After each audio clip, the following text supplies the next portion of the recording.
Hey neighbors, the Handyman here with handy DM tips brought to you by Initiative Coffee Company. And today we're digging through DDEX 1-11, Dark Pyramid of Sorcerers Isle, author Claire Hoffman and editors Chris Tulach and Travis Woodall. Woof, let's be straight here. I've never run this module, I've never played this module, and I've only ever seen it run as the overnight slot at medium-sized conventions. Why? This is Adventures League's first stab at an 8-hour mod, set for Tier 2 play and intended for an APL of 6. Get ready for a long haul or a two-parter or a lot of cuts. To be clear, this is an 8-hour module. You shouldn't attempt to run it in a 4-hour slot. Truth be told, I guess you could probably cut it to 6 if that's the time you have. General notes. The module has a good deal of background. The stuff about Run of the Blade is viable. Everything else, your characters won't know this stuff. There's new terms. The weave and limbo might be unfamiliar to you if you're new to the hobby. Bone up a bit. The weave is kind of one of the most important concepts in D&D, and limbo is cool but often overshadowed by the Abyss, the Nine Hells, and Celestia. If this were a video game, this would be a raid. That, in conjunction with starting into Tier 2, means the gloves should be untied, if not off. Killing players should not be the goal, but should also not be off the table. Part 1. No small task. We start with the setup. Here's the deal. Find a way to get through this. The bar scene isn't the exciting part of this module.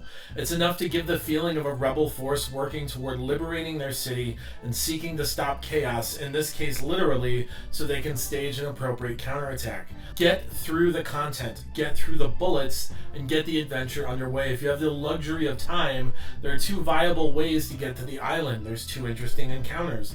Ultimately, stuff is getting weirder as the party gets closer to the island, but think about what the goal of those encounters is. They're there to establish the growing strangeness of this place. The encounters are interesting and worthwhile if time permits, but also the first thing I cut if it doesn't. If I can establish the same growing strangeness through speedier narrative, skill checks, and roleplay, that's where I do it. Ultimately, this adventure is about the pyramid and should spend its time there.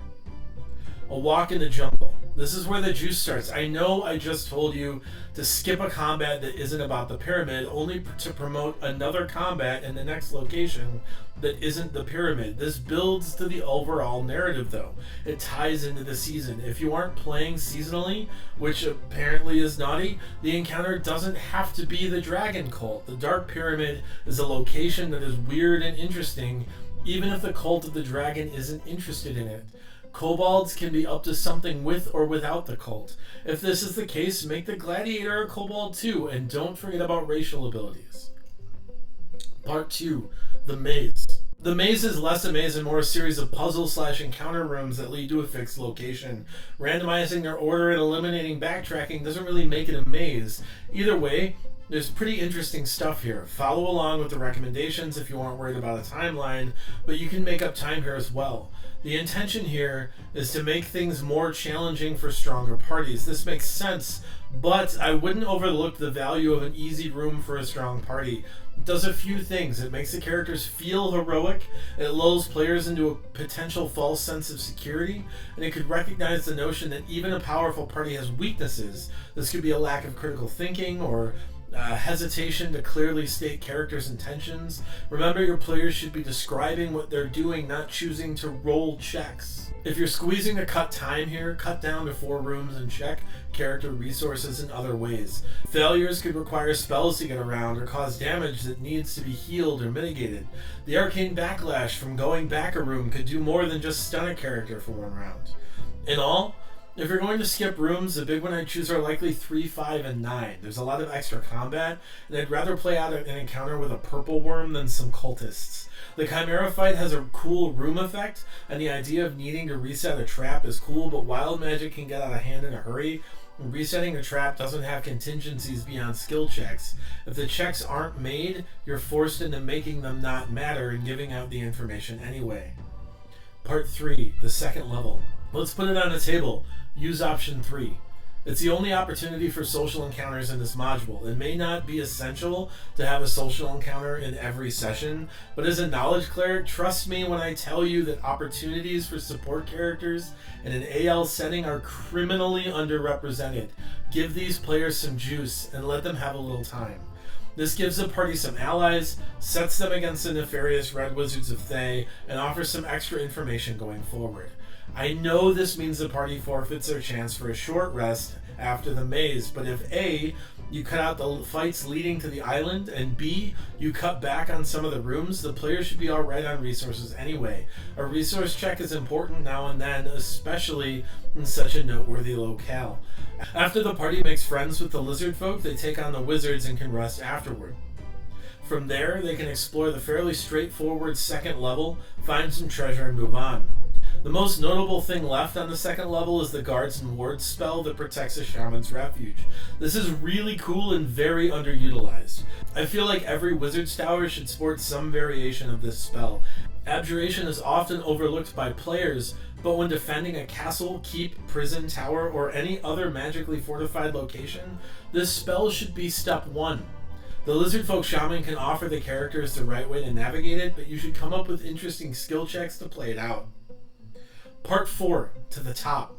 At the top of the tower, the characters come upon what's left of the dead wizard's living quarters. It's now being controlled by Slotty and the focal point for the chaos that has been leaching into the area surrounding Flan. The pump must be stopped. The portal must be closed. In all, there should be a tough fight with some pretty straightforward monsters.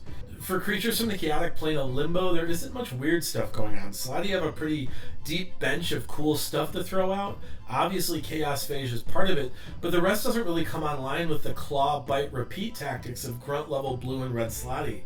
Sure, they're safer, but this is a big commitment and feel dangerous. Throw a CR 8 or 9 green or gray slot at a strong party. Push a max level party with a big CR 10 death slot and his minions. Blue and red Slotty are little more than tougher reskinned werewolves. After the fight, the party still has to turn off the pump and close the portal. This all takes place in the pump room with 2 mutated lizard folk that are dead set on continuing their pumping. The pump is easy enough, figure out how to stop it or smash it to pieces. The lizard folk here will object but are too weak to do so with any danger. The portal is another story. The arcane symbols need to be disrupted, and they're protected by the portal's magic. This requires a Dispel magic spell. Likely this won't be a terrible problem, but pay attention to party comp, because if no one has a spell, they just failed their mission. Also, the lizard folk will need to be physically removed from the portal, or their bodies will be bisected and they'll lose their legs. Beyond that, there's treasure abound, and the party will presumably have to have their diseases removed before they too are slotified. Conclusion. Dark Pyramid has a lot to offer. The maze rooms are interesting and interchangeable. I've seen this funhouse style done far worse, but I've also seen it done a bit better. The combat is interesting and features a cool antagonist type of Slotty, but the most interesting slot are seemingly out of reach for a tier 2 play. Having not played the mod, I have to guess, but seemingly it moves clearly without disjointed transitions that are tough to pinpoint. Overall, this module has a dilemma that it does a lot of cool things all right, but none of them really shine. In truth, it's probably worth running a session of, but that 8-hour time slot gets in the way. So there it is, DDEX 1-11, Dark Pyramid of Sorcerer's Isle. Thank you so much for listening to some advice to streamline and run it for your tables. Be a good neighbor and give us a thumbs up and subscribe. Find us on Twitter, Instagram, Facebook, and Patreon. And from now until the next time, roll together.